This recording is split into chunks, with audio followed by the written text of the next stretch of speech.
Жусан иісі. Күздің суық желмен келетін осы бір ащыда таныс иіс мені әлде қайда алып кетеді. Соғыс жылдарының мұңды елестерін, ұрланған балалық шақты еске салады. Ол кезде біз бәріміз бірдей едік. Әкесіз, аш-жалаңаш, бірақ ертеңге деген сеніміміз зор еді. Біздің ауылға аян келген күн әлі есімде. Ол өзгеше бала болатын. Оның ақсамдаған аяғы емес, оның ғажайып ертегілері бізді таңғалдыратын. Күн батып қараңғылық түскенде, біз оны қоршап отырып, қиял әлеміне енетінбіз. Аянның әрбір сөзі бізді аштықтан да, соғыстың суығынан да құтқаратын сиқырлы күшті еді. Ол бізге алтын сарайлар, бақытты өмір мен алыстағы ағаларымыз туралы айтатын.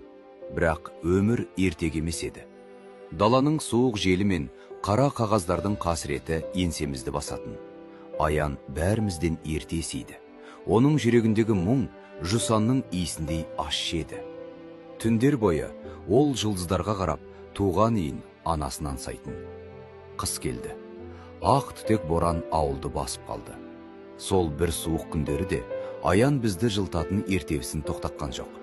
Ол өзі мұқтаж бола тұра, біздің жанымызға жарық сыйлай білді. Сосын ол кетіп қалды. Қар астында қалған жалғыз аяқ жолмен алысқа аттанды. Одан бізге тек жусанның иісі мен ешқашан ұмытылмайтын ертегілері қалды. Жылдар өтті. Біз де есейдік. Бірақ күзде жусан иісі шықса, мен бала Аянды еске аламын. Сайын Мұратбеков. Бұл шығармасында бүкіл бір ұрпақтың мұңын, сағынышын және рухын бейнеледі. Жусан иісі бұл пек өткен күннің естелігі емес, бұл балалық шақтың тазалығы мен достықтың әнұраны. Бұл хикаят әр қазақтың жүрегіндегі ең нәзік пернені басатын асыл туынды. Сайын Мұратбеков.